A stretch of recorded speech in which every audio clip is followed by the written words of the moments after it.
Glória a Deus. Vamos ficar de pé, amém? Aleluia. Levanta as mãos, por favor, não é exercício. Agora bata palmas, a palavra do Senhor. Exalte a palavra do Senhor. A palavra de Deus diz em Salmo 138 que Deus exaltou a sua palavra sobremaneira. Ela é proeminente, exalte a palavra de Deus. Aleluia, aplauda com força, querido. É a palavra que você está adorando. É a palavra que você vai receber, não a palavra de um homem, mas a palavra do seu Deus, a palavra do seu Pai. Aleluia, glória ao teu nome. Louvado seja o Deus Todo-Poderoso, pode se assentar. Nós vamos falar hoje sobre vitória em tempo de crise. E o tema que nós vamos tratar hoje é discernindo em obediência para vencer. Amém? Muitas pessoas falam sobre crise como a crise fosse ruim. É lógico que passar por uma crise não é fácil, mas nós temos que entender o que a palavra de Deus diz a respeito dela. O princípio de conduta do servo de Deus é sempre a palavra. Amém? Quando você chegar ao culto com seu coração talvez alegre, ou talvez ainda um pouco preocupado, ou talvez até atribulado, ajoelhe-se. Tire uns momentos e se apresente a Deus. Não apenas se sente, mas ajoelhe e fala com seu Pai. Apresenta para Ele a sua alegria, apresenta para Ele a sua dor, apresenta para Ele a sua luta, e nós sabemos que a adoração vai fluir, e Deus vai falar ao seu coração conforme a palavra. O primeiro versículo que eu quero mencionar, para nós iniciarmos a nossa preleção, está em Romanos capítulo 15, verso 4, que diz: pois tudo quanto outrora foi escrito, para o nosso ensino foi escrito, a fim de que, pela paciência e pela consolação das Escrituras, tenhamos esperança. Aleluia, você recebe essa palavra? O Senhor está dizendo que é pelas Escrituras que você vai ter paciência e você vai ser consolado para que você tenha esperança. No momento de crise, o que nós mais esperamos, o que nós mais temos de expectativa é que a nossa esperança seja renovada, que a nossa esperança seja confirmada. E quem pode fazer isso, quem tem poder para fazer isso, são as Escrituras. Porque tudo que foi deixado escrito foi para você, foi para mim, foi para a sua família, foi para o momento em que você está vivendo. Então é nela que nós buscamos consolo. Eu quero falar algumas coisas a respeito da crise que precisam ser entendidas. Mas eu não quero falar sobre a ótica do homem, porque a ótica do homem é pessimista. Nós vamos falar, a crise é assim, vira uma choradeira, uma murmuração. Vamos entender o que a palavra de Deus diz sobre a crise. Primeiro ela diz que é algo que todos nós temos que enfrentar por vezes. João no capítulo 16, verso 33 diz: essas coisas vos tenho dito para que em mim tenhais, não é sofrimento, né? Essas coisas eu estou dizendo para você sobre a crise, para que em mim vocês tenham paz. No mundo vocês vão passar sim por aflições, o nosso Jesus não mente, mas tenha bom ânimo. Eu venci o mundo. É inevitável. A crise é inevitável, ela atinge a todos indistintamente. Fomos ministrados pelo pastor Israel, onde ele falou da natureza das crises, que podem vir de situações naturais, podem vir pela desobediência. Fomos ministrados pelo pastor Edmil semana passada, como vencer a ansiedade. Mas eu quero dizer que a crise em si, ela é inevitável. Em Eclesiastes 12:1 diz assim: lembra-te do teu Criador nos dias da tua mocidade, antes que venham os maus dias, e cheguem os anos em quais dirá, nele não tenho prazer. Os maus dias vão vir, não tem como fugir deles. Mas a crise também pode ter durações diferentes e apresentar-se em estações diferentes da nossa vida. Eclesiastes 1:8 também nos diz: ainda que o homem viva muitos anos, se alegre, se regozije em todos eles, contudo deve lembrar-se de que há dias de trevas, porque serão surpresa, serão muitos, e tudo que sucede é vaidade.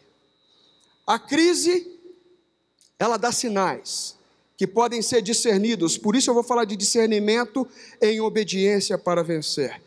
Ela já foi anunciada na certeza de que ela vai acontecer. Então não há um fator surpresa sobre a crise existir, há um fator surpresa de quando ela vai se apresentar. Amém? Mas também tem outras características que são importantes, que nem sempre vamos compreender a causa, nem sempre vamos compreender a forma, ou vamos ter respostas para aquilo que nos sobrevém. Nem sempre. Eclesiastes 11:5 diz assim: ainda, assim como você não sabe o caminho do vento, nem como se formam os ossos no ventre daquela mulher grávida, ou daquela mulher que está grávida, assim também não sabes as obras de Deus, que faz todas as coisas. Mulheres que são mães, você sabe como esse pico-ruxa, essa pico-ruxa que está do teu lado, virou esse esqueletinho formado? Você consegue explicar isso? 9 meses apenas, você consegue explicar isso? Por que a gente tenta também entender as causas da crise? Porque o nosso coração é ansioso, é aflito, como foi ministrado pelo pastor Edmilson. Mas a crise também, ela pode trazer perdas diversas, de diversas naturezas. E a crise também pode produzir sofrimento. Eu ouço algumas pregações ufanistas, algumas pregações sensacionalistas, triunfalistas, que pregam que o crente só sai vencendo, que o crente sim, ele é conduzido em triunfo por Deus em Jesus Cristo. Ele manifesta o bom perfume de Cristo por onde ele passa, mas ele passa provas, amém? Queridos, Pedro morreu crucificado de cabeça para baixo, Paulo foi decapitado, Estevão foi apedrejado, e era um homem cheio do Espírito Santo. Nós precisamos entender que há momentos que nós vamos sentir dor, há momentos que a crise vai trazer sofrimento, sim. Não podemos mentir contra a verdade, nós temos que ministrar a verdade. E a palavra de Deus conta a história de um homem chamado Jó, que em 2 dias, do primeiro em 4 anúncios, ele perdeu bens, perdeu servos, perdeu tudo que ele tinha, camelos, que são BMWs hoje, bois, vacas, ovelhas, seus serviçais, e no dia seguinte perdeu todos os seus filhos, e depois ele perde a saúde. A crise pode se instaurar de repente, mas a crise também ela pode vir em fases, e a crise também pode se agravar. Ninguém conhece aquele ditado, que eu não gosto muito de repetir, mas eu vou falar aqui. Fala que quanto mais ora, mais assombração aparece, mais problema aparece. Ora que melhora. Continue orando. Esquece o ditado. Continue orando. A crise tem a seu favor um fator que é preponderante. É a incerteza da sua hora. O fato dela nos pegar de surpresa muitas vezes, o fato dela chegar no momento que ela se instaura, que ela se estabelece, que você fala, poxa vida, eu não estava esperando isso. Ninguém na verdade fica esperando coisa ruim, ninguém fica de fato esperando coisa de dificuldade, principalmente quando está no momento de prosperidade, no momento de crescimento, no momento de ventura. Nós queremos que aquilo permaneça, que aquilo perdure, mas vem a crise e se instaura. E a crise mexe com a estrutura das pessoas. A crise mexe com a estrutura emocional. A crise mexe com o físico. E muitos sentem um vazio de alma inexplicável. Falta sentido. Falta significado. Quantos desistem a partir desse ponto? Quantos querem dar fim a tudo a partir desse ponto, por causa do vazio da alma que se instaura, dada a gravidade da crise, que para uns pode ser uma coisa até suportável, mas para outros é uma dor inexplicável, insuportável, que vai sendo excruciante. E a palavra de Deus diz em Samuel, capítulo 1, verso 8 e 15, sobre uma mulher, a mulher de Eucana, e o texto diz rapidamente assim: então Eucana, seu marido, disse a Ana, por que choras? Por que você está chorando, minha esposa? E por que você nem come? Por que seu coração está triste? Eu não te sou melhor do que 10 filhos? Eu não sou um homem excelente dentro de casa? Eu não sou um marido exemplar? Eu não sou um marido que te ama? Eu não te dou tudo o que você precisa? Por que você ainda chora? E essa mesma Ana entrou no templo e clamando a Deus em voz baixa, ela foi tomada por bêbado por Eli, e Eli também vira para ela agora no versículo diz, porém Ana respondeu, não, Senhor meu, eu não sou uma mulher bêbada, eu sou uma mulher atribulada de espírito. A crise mexe com a estrutura das pessoas. Você está me entendendo? Eu não quero que você pegue essa palavra, querido, como mais uma pregação de domingo para você levar para a tua casa, chegar na porta ali, falar sobre o que o pastor pegou. Ele pegou alguma coisa sobre crise. Coloque a tua vida nesse espelho. Reflita sobre o que Deus está te entregando. A crise traz desequilíbrio ao que estava aparentemente bem, aparentemente sob controle, dentro da normalidade, aquilo que era estável, aquilo que era confortável. Isso pode acontecer no emprego, isso pode acontecer na saúde, isso pode acontecer nos relacionamentos, isso pode acontecer nos negócios. A crise, ela pode se instaurar em qualquer lugar. Uma carreira de sucesso, 20 anos como executivo, e vem o Senhor e manda uma prova, e o seu emprego se vai. Os seus 50 mil reais por mês vão embora, o seu seguro, a BMW que você tinha, da empresa para você andar, os restaurantes que você frequentava, quando as pessoas passavam por você nas reuniões de negócio, até inclinavam a cabeça fazendo uma deferência a você, um expoente, uma pessoa rápida, e as pessoas chegam para você agora e dizem assim, que isso? Você é um cara muito bom, você é um cara preparado, você formou nas melhores universidades, você tem pós-graduação, você tem mestrado, aleluia, isso é válido, amém? Isso é mérito, aleluia, continue estudando, você vai logo se recolocar. Isso é uma fase, logo passa o primeiro mês, o segundo, o terceiro, o quarto ano, e a coisa não se concretiza, e a alma fica perturbada. A crise perturba a nossa racionalidade. A crise desafia o nosso entendimento, a nossa compreensão. Nós começamos a fazer contabilidade com Deus e perguntar, Deus, mas eu sou dizimista. Deus, esse ano foi o ano que eu mais ofertei. Deus, eu aceitei todos os votos que me propuseram. Deus, eu estou ajudando os pobres. Deus, eu agora até aceitei fazer parte do trabalho da igreja. Como se fazendo isso eu me isentasse da crise. Não, querido. João 13:7 diz assim, respondeu-lhe Jesus, o que eu faço? Mesmo que você não goste, por favor, repita comigo, o que eu faço? Quem está falando? Jesus. O que eu faço agora, não sabes. O que eu faço não sabes agora, mas compreendê-lo-ás depois. Ele está dizendo que vai ter um momento que ele vai te permitir compreender. Vai ter um momento que os seus olhos vão olhar e vão entender. Vai ter um momento que os ouvidos vão ouvir e vão entender. Há um momento que você vai discernir, você vai compreender. Você vai olhar para o teu passado, para aquilo que você passou, para a estrutura do acontecimento, para a estrutura da crise e falar, Deus, era necessário. Eu vou citar alguns versículos talvez que não estejam aqui no script, mas a palavra de Deus diz em Salmos 19, verso 67, que antes de ser afligido, que antes de ser corrigido, de antes de ser tocado por Deus, eu andava errado. A crise inquieta o nosso senso de ter tudo sob controle do nosso jeito. Quem gosta de ter controle sobre as coisas?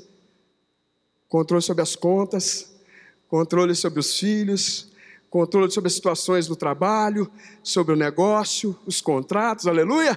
Queridos, não se intimide, a gente já sabe a resposta. Nós somos pessoas que gostamos de ter controle. Nós temos dificuldade de nos entregarmos a Deus porque nós gostamos de ter controle. Nós temos dificuldade de nos render a Deus porque nós queremos estar no comando. E Deus tem falado, deixa que eu tomo conta, você é meu. Nós cantamos aqui, nós somos templo dele. Nós somos comprados por ele. Nós não nos pertencemos mais. Nós somos dele, para a obra dele, para a glória dele. Deixa ele fazer, deixa ele tomar conta. Entrega para o Senhor. Não permita a inquietação roubar o controle da tua vida. A palavra de Deus diz em Eclesiastes capítulo 7:14, no dia da prosperidade goza o bem, Mas no dia da adversidade, considera em que Deus fez tanto este como aquele, para que o homem não descubra ou nada descubra do que há de vir depois dele. Surpresa? Basta o dia de amanhã o seu mal. Deus fez tanto um quanto o outro. Mas no dia que você estiver próspero, no dia que você estiver crescendo, no dia que você estiver alegre, no dia que você estiver exultante, a Bíblia diz: goza esses dias, aproveita esses dias, seja um homem feliz, seja uma mulher feliz, seja uma família feliz. Mas no dia que chegar a adversidade, pare e reflita. Pare e reflita, porque Deus fez os 2 dias. Ele fez tanto o bom quanto o dia da adversidade. E se foi Deus que fez, Deus é bom. Reflita. Porque a crise vai fazer precipitar para fora de nós. A crise vai fazer precipitar para fora de nós segredos guardados, dores sofridas, lembranças amargas, relacionamentos rompidos, perdão não liberado, conformismo com aquilo que nós vivemos. Ah, Deus está tão bom assim, deixa assim. Façamos aqui 3 tendas. Junta tudo, levanta, vamos descer. Monte da Transfiguração. Está tão bom aqui, façamos 3 tendas. Deus veio para nos libertar do nosso conformismo. Por isso que muitas igrejas estão pregando sobre prosperidade, e todo mundo pensa que todo crente tem que ser rico, tem que ter 3 carros na garagem, 5 casas, e não passa dor. Isso é uma mentira do diabo. No mundo tereis aflições, os dias maus serão muitos, mas existe uma promessa do nosso Deus: eis que eu estou convosco todos os dias, a minha misericórdia, a minha bondade vai acompanhá-lo todos os dias, a minha misericórdia será renovada a cada manhã. Ela é a causa, ela é o motivo, ela é a razão de vocês estarem de pé. A Bíblia diz que para aquele que está vivo há esperança. E quando Deus renova a sua misericórdia, quando Deus renova a sua graça, Ele te dá a oportunidade, mais um dia, de vencer. A crise não nasce necessariamente no caos. A crise não nasce no meio da bagunça necessariamente. Por isso que eu estou falando de discernimento. O ambiente da crise, onde ela se inicia, pode ser um ambiente de paz, pode ser um ambiente de tranquilidade, pode ser um ambiente de prosperidade.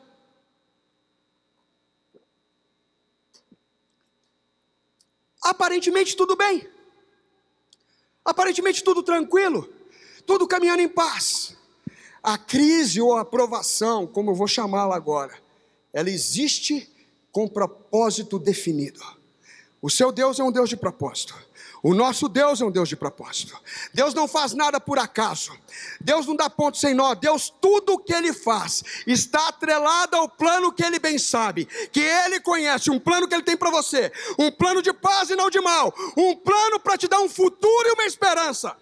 Então nós precisamos começar a discernir se Deus é bom, se Deus tem um plano, se Deus está sob controle, se Deus me comprou por bom preço, se Ele enviou Jesus para morrer no meu lugar, e a Bíblia diz, como Ele não nos dará juntamente com Jesus todas as outras coisas. Eu preciso parar e refletir e entender o que há de bom, qual é o segredo revelado no meio da crise.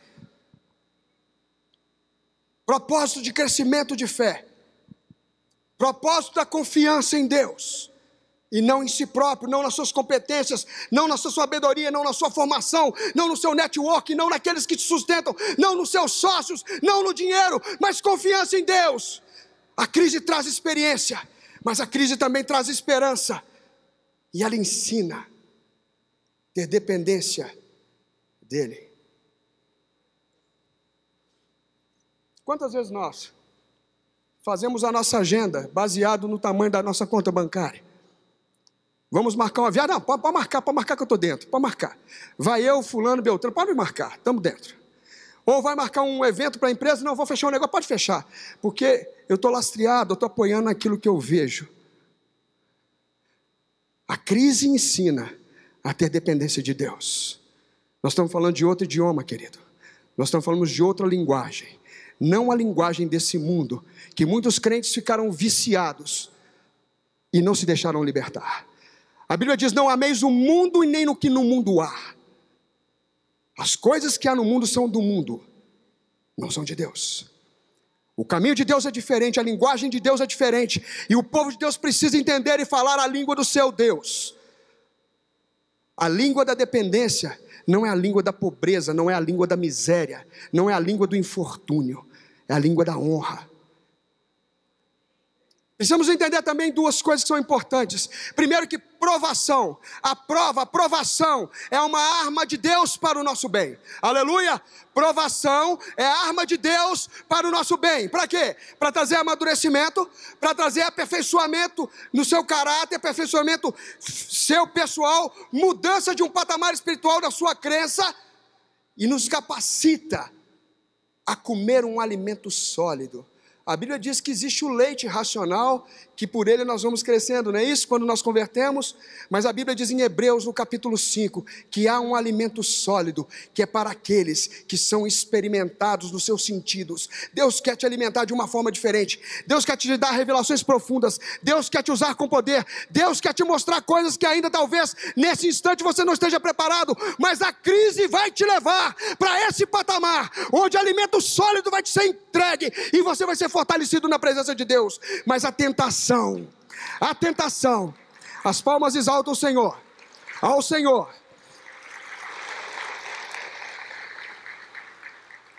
Mas a tentação não vem de Deus. A tentação é a arma do diabo para explorar suas fraquezas. Ele vai tentar te seduzir pelos desejos que estão em você. Não se iluda.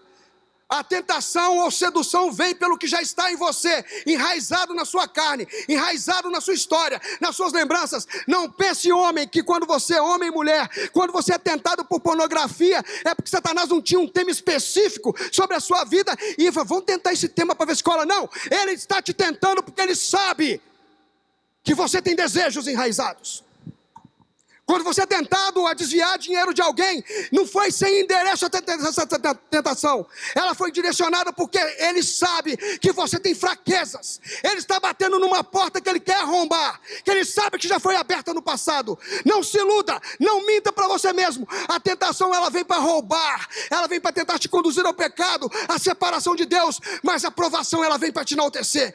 A provação vem para te engrandecer, para te elevar para um nível de relacionamento com Deus que você jamais teve. Satanás veio para roubar, matar e destruir pela tentação, mas eu vim pela provação, pela crise, para vos dar vida e vos dar vida em abundância. Quando nós entendemos isso, nós começamos a crescer. Eu vou ler uma história para vocês que contextualiza isso bem rapidamente, meu tempo também é curto, esse texto é longo, mas eu peço por gentileza que vocês prestem atenção. Está em 2 Reis, capítulo 4, a partir do verso 8 ao 37, diz assim: certo dia passou Eliseu por Sunem, onde se achava uma mulher rica, a qual constrangeu a comer pão. Daí todas as vezes que passava por lá, entrava para comer. Ela disse ao marido: vejo que esse homem que passa sempre por nós é santo homem de Deus. Façamos-lhes, pois, em cima um pequeno quarto, obra de pedreiro, que ponhamos-lhe nele uma cama, uma mesa, uma cadeira e um candeeiro. Quando ele vier à nossa casa, retirar-se-á para ali. Um dia, vindo ele para ali, retirou-se para o quarto e se deitou. Então disse a seu moço Geazi: chama a sunamita. Chamando a ele, ela se pôs diante do profeta. Este dissera ao seu moço: dize-lhe, eis que tu nos tem tratado com muita abnegação, discernimento. Ela viu que ele era um homem de Deus. O que se há de fazer por ti? Haverá alguma coisa que se fale a teu favor ao rei, aos influentes, ao comandante do exército? Ela respondeu: habito no meio do meu povo. Está tudo bem, eu estou na boa, está tudo tranquilo nessa casa, eu estou bem. Então disse o profeta: o que se há de fazer por ela? Geazi respondeu: ora, ela não tem filho, e seu marido é velho. Disse Eliseu: chama. Chamando a ele, ela se pôs à porta. Disse o profeta: por esse tempo, daqui a 1 ano, abraçarás um filho. E ela disse: não, meu senhor, homem de Deus, não minta a tua serva. Será que essa mulher já foi enganada por alguém antes? Concebeu a mulher e deu à luz um filho ao tempo determinado, quando fez 1 ano, segundo Eliseu lhe dissera. Tendo crescido o menino, saiu certo dia para ter com seu pai, está com seu pai que estava com segadores. Disse a seu pai: ai, minha cabeça. Então o pai disse ao moço: leva a tua mãe, a mãe dele. Ele o tomou e levou a mãe, sobre cujos joelhos ficou sentado até o meio-dia e morreu. A crise pode trazer perdas e sofrimento. E ela pode se instaurar num momento de prosperidade, num momento de paz, quando estava tudo bem. Subiu ela e o deitou sobre a cama do homem de Deus. Fechou a porta e saiu. Chamou seu marido e disse: manda um dos moços e uma das jumentas para que eu corra ao homem de Deus e volte. Perguntou ele: por que vais hoje a ele? Não é dia de festa, de lua nova, nem de sábado. Não é culto de domingo, nem de quarta, nem de sexta, nem de terça. Não faz mal, disse ela. Então fez ela albardar a jumenta e disse ao moço: guia e anda e não te detenhas no caminhar, senão quando eu te disser. Ela partiu com determinação. Partiu ela, pois foi ter com o homem de Deus no Monte Carmelo. Vendo de longe o homem de Deus, disse a Jazia, seu moço: eis a sunamita, corre ao seu encontro e diz-lhe: vai tudo bem contigo, com teu marido e com o filho? Ela respondeu: tudo bem. Chegando ela, pois, ao homem de Deus ao monte, abraçou-lhe os pés. Então se chegou Geazi para arrancá-la, mas o homem de Deus lhe disse: deixai-a, porque a sua alma está em amargura, e o Senhor me encobriu, ou me encobriu, e não me manifestou. Deus não me revelou. Disse ela: pedi eu a meu Senhor algum filho? Não disse eu: não me enganes? Disse o profeta Geazi: cinge os lombos, toma o meu bordão, vá contigo e vá. Se encontrares alguém, não saúde. Se alguém te saudar, não lhe responda. Põe o meu bordão sobre o rosto do menino. Porém disse a mãe do menino: tão certo como vive o Senhor e vive a tua alma, não te deixarei. Então ele se levantou e a seguiu. Geazi passou diante deles e pôs o bordão sobre o rosto dos meninos. Porém não houve nem voz nem sinal de vida nele. Então voltou a encontrar-se com Eliseu, ele deu aviso e lhe disse: o menino não despertou. Tendo o profeta chegado à casa, eis que o menino estava morto sobre a cama. Então fechou a porta sobre eles ambos e orou ao Senhor. Subiu à cama, deitou-se sobre o menino e pôs na boca sobre a boca dele, os olhos sobre os olhos dele e as suas mãos sobre as mãos dele. Se estendeu sobre ele, a carne do menino se aqueceu. Então se levantou, andou no quarto de um lado, de lá para cá, e tornou a subir e se estendeu sobre o menino. Este espirrou 7 vezes e abriu os olhos. Então chamou Geazi e disse: chama a sunamita. Ele a chamou e, apresentando-se ela ao profeta, ele disse: toma o teu filho. Ela entrou, lançou-se aos pés dele e prostrou-se em terra. Tomou o seu filho e saiu. Amém? Querido, essa história é emblemática, porque ela mostra uma mulher rica, vivendo no meio do seu povo, que não precisava de nada, estava tudo bem. Amém? E que ela tratou com deferência, ela teve discernimento no meio da quietude, no meio da prosperidade. Ela vê um homem de Deus passando e ela discerne: eis que aquele homem é um homem de Deus. Chama seu marido, pede permissão: vamos fazer um abrigo, vamos trazer a presença de Deus aqui para a nossa casa. Toda vez que ele vier e passar por aqui, a presença de Deus vai estar conosco, porque ele é um homem de Deus. Ela discerniu. Quantos têm entrado na igreja, ouvido a palavra de Deus e sequer têm dado a ela a deferência merecida? Eu segurei a palavra de Deus comigo, eu fiz um abrigo para ela, eu trouxe ela para perto da minha casa. Entrar no culto para ouvir e sair do mesmo jeito que entrou, não precisa nem vir, é perda de tempo. Mas quando nós entramos na presença de Deus e construímos um abrigo para a palavra, pelo discernimento, nós atraímos a presença de Deus para a nossa casa. E a Bíblia diz que toda vez que aquele homem passava por ali, ele entrava ali para comer. Virou ponto de parada, virou ponto de presença. Mas aquela mulher estava tão bem, o que nós vamos fazer por ela? Ela tem recebido a palavra com tanta deferência, o que nós vamos fazer por ela? Qual é a reciprocidade? Porque o nosso Deus é um Deus de reciprocidade. Ele diz: aquele que recebe, aquele que eu envio no meu nome, a mim me recebe. E aquele que a mim me recebe, recebe aquele que me enviou. Aquele que recebe a palavra, recebe o próprio Deus. O que nós vamos fazer por ela? O que você precisa? O que queres que eu te faça? Eu não preciso de nada. Mas como assim? Será que aquela mulher tinha sido enganada alguma vez? Será que aquela mulher tinha algum pecado oculto do passado, alguma situação que ela passou, que ela não queria que se manifestasse? Será que tinha alguma coisa na caixinha emocional dela guardada, que não era para ser precipitado? E aí ele libera a palavra, porque sabia que ela não tinha filhos. Toda mulher quer ser mãe. Aleluia. O que aconteceu que ela abandonou esse sonho tão natural, que Deus plantou dentro das mulheres? Ah, mas o marido dela é velho. Isso não é problema para Deus, querido. Eu já conheci uma história de Abraão, que não só teve Isaac, mas depois, quando ele estava com 137 anos, ele casa com Quetura e ainda teve mais 6 filhos. Isso que eu falo que é unção de Deus. Aleluia. Receba, homens, em nome de Jesus. Isto é unção de Deus. Isso não é problema para Deus. Eu sou o Deus de toda a carne. Há porventura alguma coisa difícil demais para mim? Há alguma coisa impossível que eu não possa fazer? O profeta mandou chamar e falou assim: daqui a 1 ano, nesse tempo, você vai ter um filho. Eu falei assim: não, profeta, não faz isso comigo, não. Não me engane. Mas por que ela se manifestou assim? Ela entrou em crise, porque ele tocou num assunto que para ela era incômodo. Ela entrou em crise por causa de uma lembrança, alguém que já tinha dado alguma palavra para ela e a enganou. Ela entrou em crise porque talvez ela tenha falhado na vida dela, e agora ela pensou que aquilo era punição de Deus, porque agora Deus a puniu, ela não pode mais ter filhos. Existem várias conjecturas que poderiam ser feitas aqui, mas aquela mulher era uma mulher rica, bem estabelecida, ela não precisava de nada, mas na verdade ela precisava de tudo. O primeiro item que eu quero compartilhar com vocês é que zona de conforto não produz transformação. E a palavra de Deus diz em Efésios 6,13: portanto, tomai toda a armadura de Deus para que possais resistir no dia mau, e depois de ter desvencido tudo, permaneceres inabaláveis. O cenário de estabilidade da mulher rica, que não precisava de nada, estava conformada. Mas Deus conhecia o seu coração. Deus conhecia a sua dor. Deus conhecia a sua frustração. Deus conhecia a sua tristeza. Deus conhecia os seus medos.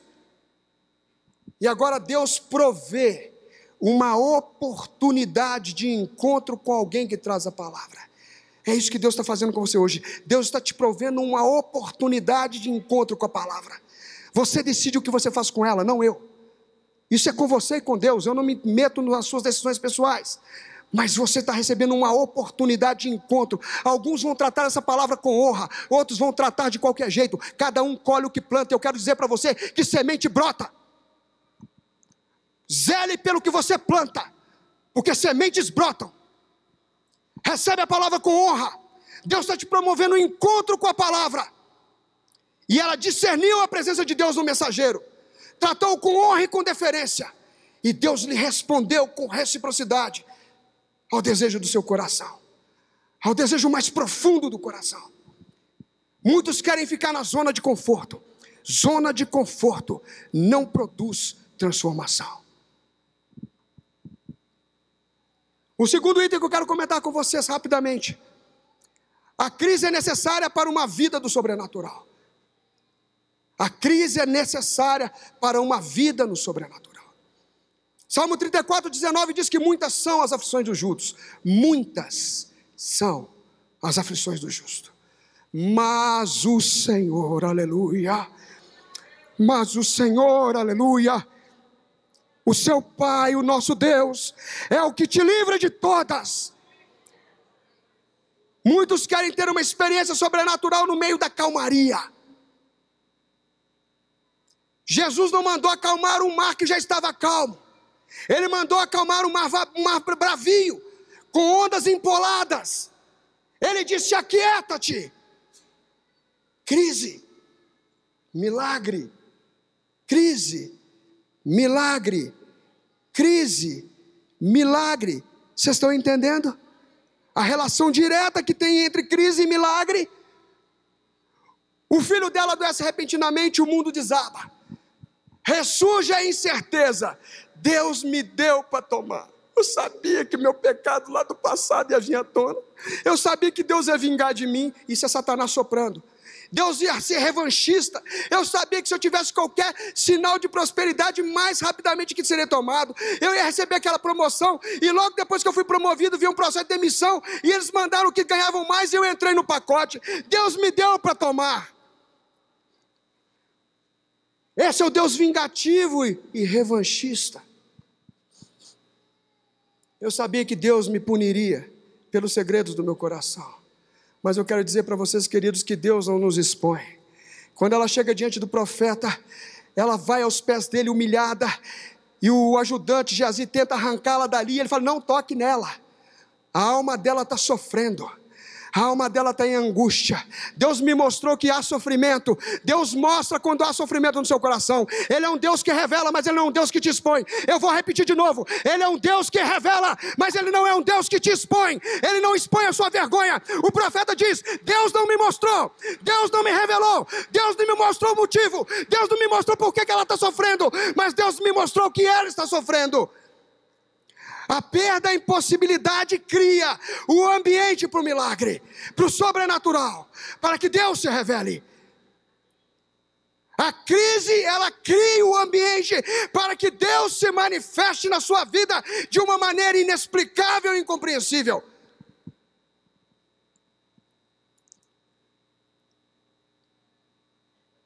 Eu não posso rejeitar a crise que vai trazer Deus na minha vida de uma maneira espetacular. Eu tenho que aprender a olhar para a crise pela luz da palavra, porque todas as coisas que foram escritas, outrora foram escritas para nos trazer consolação, para nos trazer paciência e para nos trazer esperança. O terceiro item que eu quero compartilhar com vocês é a obediência antecede a vitória. Obediência antecede a vitória. A palavra de Deus diz em 2 Samuel capítulo 15, versículo 22. Porém Samuel disse, porventura tem o Senhor tanto prazer em holocaustos e sacrifícios, quanto que em que se obedeça a palavra do Senhor, quanto em que se obedeça a palavra do Senhor? Eis que o obedecer é melhor do que o sacrificar, e o atender melhor do que a gordura dos carneiros. Deus, eu tenho feito tantos sacrifícios.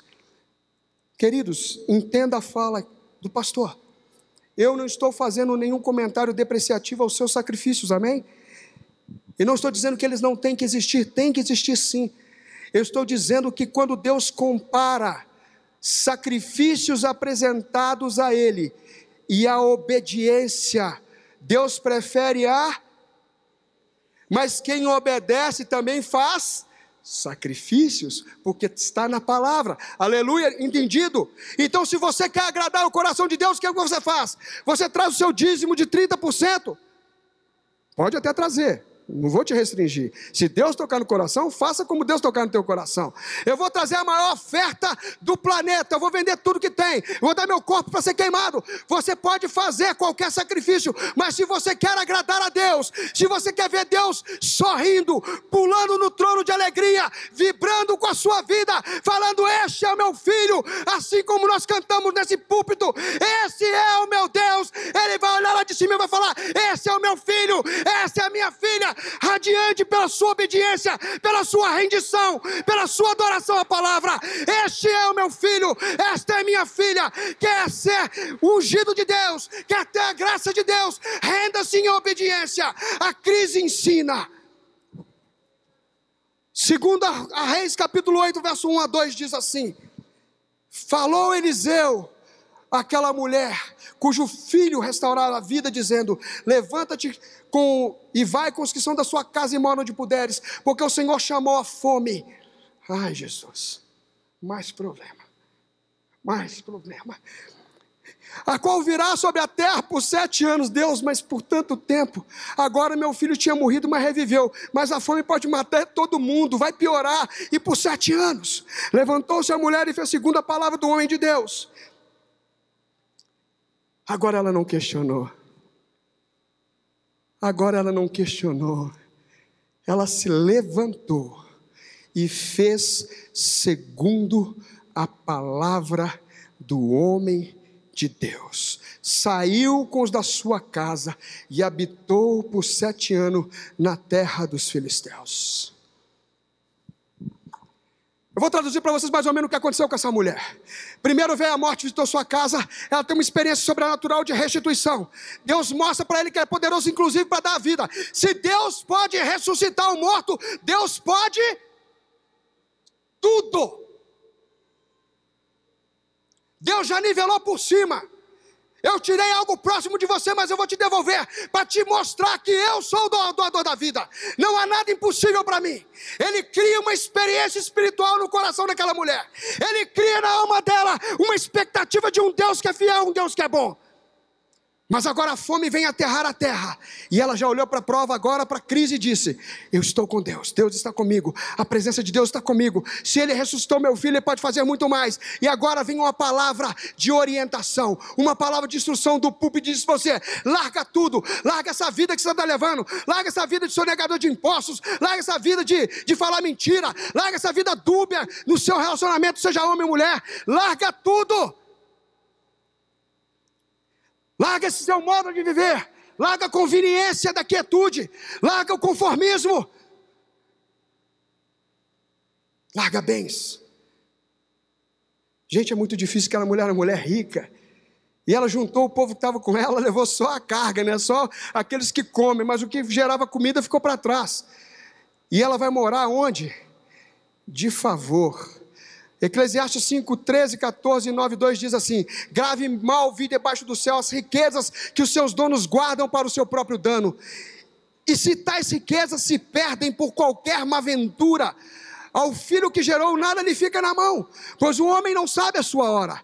Como os peixes que se apanham com uma rede traiçoeira, e como os passarinhos que se prendem com um laço, assim se enreda também os filhos dos homens no tempo da calamidade, quando cai de repente sobre eles. A calamidade vem de repente, pega de surpresa, e aquilo que o homem se apoiava muitas vezes a conta bancária despenca, e ele fica sem nada, e o seu porto seguro se despedaça. A crise pode se aprofundar. Eu vou precisar depender do favor dos outros. Ela foi morar com os filisteus. Ela saiu de Sunem, centro-sul de Israel, e foi para a área litorânea do Mediterrâneo, a área de Gaza, Ajalon, Ascalon, na terra dos filisteus, terra do Hamas. Eu vou morar de favor. Eu vou morar na casa do meu vizinho. Serão 7 anos de privação da minha vida, de bens, de conquistas. Será que eu serei restituído, pastora Marlena? Não sei se ela está ao alcance da minha voz, não sei nem se ela está no templo. Ela disse aqui: será que eu serei restituído? Ela diga: leia Joel capítulo 2, de 23 a 25. No versículo 25 ele diz: eu vou te restituir. Eu vou te restituir, eu vou trazer de volta. Esse é o nosso Deus que olha para o seu sofrimento e não te deixa no seu sofrimento. Ele não é um Deus que rouba, um Deus que subtrai, um Deus que tira, simplesmente para te causar dor. Mas Ele é um Deus de restituição, Ele é um Deus de reparo, Ele é um Deus de entrega.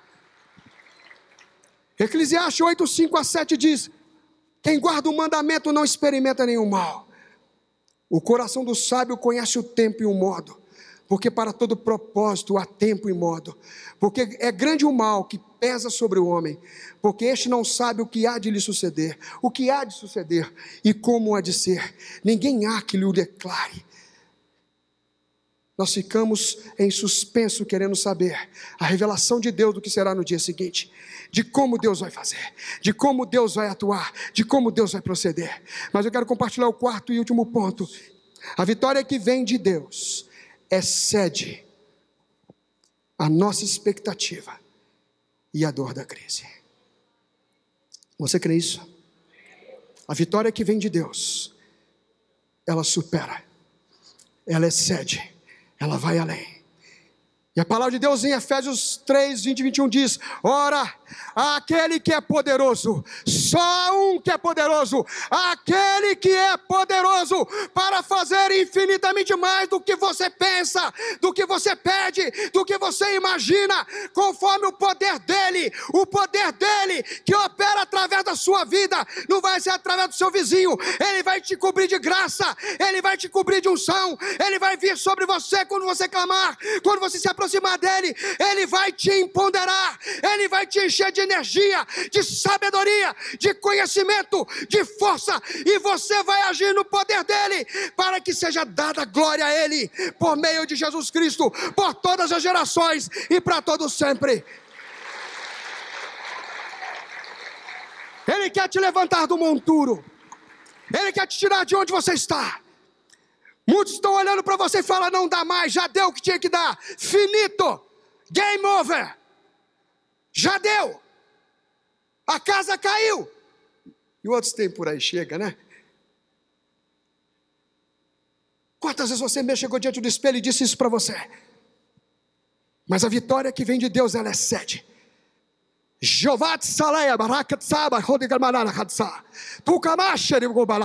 o Deus que nos surpreende, é o Deus que nos surpreende, é o Deus que nos arranca do lugar de crise, do lugar do impossível e nos estabelece no lugar de poder e de honra.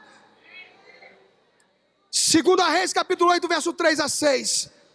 Ao cabo de 7 anos, a mulher voltou para a terra dos filisteus e saiu a clamar ao rei pela sua terra e pelas terras, porque ela ouviu a palavra do profeta e falou: são 7 anos, vou marcar na folhinha, fazer igual meu filho Gabriel, o homem calendário da minha casa. Ele marca na folhinha cada dia, amanhã é dia tal, depois de amanhã é dia tal. Ele marca na folhinha, são 7 anos, conta os dias, porque a palavra de Deus não volta atrás, Deus não mente, são 7 anos, e quando completou 7 anos, ela saiu a clamar por aquilo que era dela, foi pedir ao rei, foi pedir as suas terras, e a Bíblia diz: ora, o rei falava com Geazi, moço do homem de Deus, dizendo: conta-me, peço-te, todas as grandes obras que Eliseu tem feito. Contava ele ao rei como Eliseu restaurara a vida de um morto. Quando a mulher, cujo filho ele havia restaurado a vida, clamou ao rei pela sua casa e pelas suas terras. Não existe coincidência, não existe coincidência. Então Geazi disse: ó rei, olha aí, ó rei meu senhor, esta é a mulher, e este aí do lado é o filho, é o seu filho, a quem Eliseu restaurou a vida. Está aí a prova, ao vivo e a cores. Você não queria ver a história? Está a história e está a prova, olha aí, rei. É assim que Deus faz. Interrogou o rei a mulher e ela lhe contou tudo. Então o rei lhe deu um oficial dizendo: preste atenção, querido, faze restituir-se-lhe tudo quanto era seu, e todas as rendas do campo, desde o dia em que deixou a terra até agora. Aleluia! Você pode adorar a Deus, você pode aplaudir o Senhor. Esse é o fruto da obediência. Esse é o fruto de quem se entrega ao Senhor. Esse é o fruto de quem reverencia a sua palavra. Esse é o fruto de quem o honra. Recebe a reciprocidade da honra. 2 versículos, já estou finalizando. Bendito seja o Deus e Pai de nosso Senhor Jesus Cristo. 2 Coríntios 1, de 3 a 4. Mas Deus, por que eu passei por tudo isso? O Pai das misericórdias, o Deus de toda consolação, é Ele que nos conforta em toda a nossa tribulação, para podermos consolar os que estiverem em qualquer angústia, para podermos consolar os que estiverem em qualquer angústia, com a consolação com que nós mesmos somos contemplados por Deus. Aleluia. A crise ensina, querido, o seu coração vai ficar mais macio, o seu coração vai ficar menos orgulhoso, o seu coração vai ficar mais quebrantado. Você vai poder ensinar para os outros sem nenhuma vergonha. Fala assim: eu passei por isso, mas Deus fez isso na minha vida. Olha, eu estou passando por isso e aquilo. Olha, deixa eu te contar o meu testemunho. Olha o que Deus fez na minha vida. Olha para mim, olha de onde Deus me tirou, por onde eu passei no vale e onde Deus me colocou. É para que você gere consolação. Ele é o Deus da consolação, Ele é o Pai da consolação, e você é filho da consolação. Isaías 46, 3 e 4 diz: ouviu a casa de Jacó e todo o restante da casa de Israel, vós a quem desde o nascimento carrego e vos levo nos braços desde o ventre materno. Desde que você nasceu, desde o ventre da sua mãe eu já estou te carregando. Até a vossa velhice eu serei o mesmo, e até as vossas cãs, os vossos cabelos brancos eu vos carregarei, e eu já o tenho feito. Levar-vos-ei, eu vos carregarei, eu vos salvarei. Aleluia. Creia nesse Deus que no meio da crise está com você. Creia nesse Deus que quando você sente que você está tropeçando com seus joelhos, na verdade Ele está te carregando no colo. A palavra de Deus não mente, ela deve ser honrada. Quando eu aceito a palavra de Deus em obediência e adoro, eu começo a receber de Deus o extravagante, eu começo a receber de Deus o surpreendente, eu começo a receber de Deus o impensado e inimaginado. Mas existe uma crise pior, e eu vou finalizar assim.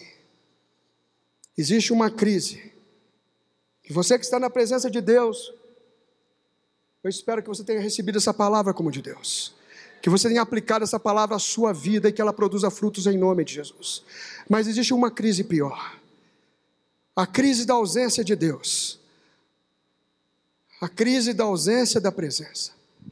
Pessoas que entraram aqui talvez essa manhã vazias, desesperadas, sem expectativa, sem nunca talvez ter ouvido um evangelho que fala a verdade, o evangelho que te dá a oportunidade de vencer, que traz a vitória no meio da sua pior crise.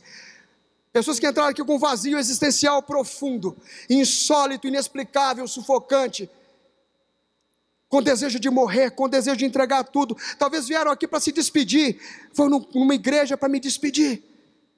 Eu quero dizer que até para essa crise, Deus já providenciou uma vitória. Deus já providenciou uma vitória para a sua alma, porque Ele te amou de tal maneira, que Ele mandou Jesus, que Ele enviou Jesus para morrer no seu lugar, para que você não tenha que morrer, para que você não perca a sua vida, mas para que você tenha a vida eterna. Ele te amou demais, Ele continua te amando. A vitória está decretada sobre essa crise existencial. Se há alguém aqui que não teve um contato com Jesus, se há alguém aqui desesperado que não entregou a sua vida para Jesus, se há alguém aqui que entrou sem significado, sem sentido na tua vida e quer ter a vitória sobre essa crise agora, entregando a sua vida para Jesus, fazendo uma oração de entrega, de confissão, entregando o melhor que você pode entregar para Deus, que não é a sua conta de salário, mas é a sua própria vida. Por favor, eu quero que a igreja feche os olhos e interceda. Se você é uma dessas pessoas que está em dificuldade, eu queria pessoal de louvor aqui só por um instante, por favor, levante a sua mão, faça um gesto e eu vou orar por você. Por favor, não saia daqui sem entregar o seu coração para Jesus. Há alguém neste lugar, nesse ambiente, que não entregou, que está passando uma crise difícil e que precisa ter um contato com Jesus, uma entrega para Jesus. Aleluia, louvado seja Deus pela sua vida, louvado seja Deus pela sua vida. Por favor, venha até aqui. Se há mais alguém, já pode vir andando. Você que levantou sua mão, venha até aqui, por favor, em nome de Jesus. Não deixe de vir, não se envergonhe. Se você levantou sua mão, venha em nome de Jesus, não se envergonhe. Deus tem a vitória para a sua vida, Deus tem a vitória para a sua vida. Venha até aqui, nós vamos orar, aleluia. Queridos, Deus tem uma oportunidade na sua vida. Tudo o que Ele quer você tem para dar, é a sua própria vida. Entrega de coração. A Bíblia diz que a porta de entrada do reino não é esta oração, essa oração é um instrumento. A porta de entrada do reino é o arrependimento. É quando nós olhamos para a nossa vida e falamos: Deus, eu fiz tudo errado, eu errei, Senhor, eu falei muitas vezes, eu cometi muitos erros, Senhor, talvez eu pensava que o Senhor não poderia me aceitar, mas eu me arrependo. Eu me desvinculo do meu passado e derramo a minha vida na Tua presença. Eu me entrego ao Senhor. Eu me entrego ao Senhor com tudo que eu tenho e tudo que eu sou. E Ele de braços abertos, querido, querida, vai te receber. E vai te dar vitória nessa crise, nessa angústia. Põe a mão no seu coração, por favor, e repita essa oração comigo, por favor. Fala: Senhor meu Deus, meu Pai, eu entrego a minha vida ao Senhor. Eu entrego o meu futuro, eu entrego meus sonhos, os meus planos. Escreve o meu nome no livro da vida. Eu aceito a Jesus Cristo como meu Senhor e meu Salvador. Eu entrego minha vida a Ele. Eu declaro que sem Ele eu não posso, mas o Senhor pode mudar. O Senhor pode mudar. O Senhor pode me fazer vencer as lembranças do meu passado, as angústias, as amarguras, as tristezas, os desacertos. O Senhor pode me renovar hoje. O Senhor pode me levantar da cinza. O Senhor pode reconstruir. O Senhor pode construir algo novo em mim, surpreendente. O Senhor é o Deus que surpreende. Eu entrego a minha vida ao Senhor. Eu entrego a minha vida ao Senhor, é tudo que eu tenho. Eu entrego ao Senhor. Eu declaro que eu sou teu para sempre, para sempre, para sempre. Amém. Eu posso ouvir o Senhor falando: este é o meu filho, Esta é a minha filha, obediente, temente a minha palavra, que me adora. Eu posso ouvir Deus falando, você grita, este é o meu Deus, esse quem Ele é. E Ele disse, este é quem você é, meu filho, minha filha, meu herdeiro, obediente à minha palavra, temente ao meu nome, que recebe em honra a palavra que eu envio. Levante as suas mãos em nome de Jesus. Que o amor de Deus, o nosso Pai, que a graça consoladora de nosso Senhor Jesus Cristo, a graça capacitadora, a graça que salva, a graça que nos libertou da escravidão do pecado, e que as consolações, aleluia, aleluia, Ruach Kadosh, Espírito Santo de Deus, aquele que te consola, aquele que te entende, aquele que te sonda, aquele que mora dentro de você, seja com você sempre.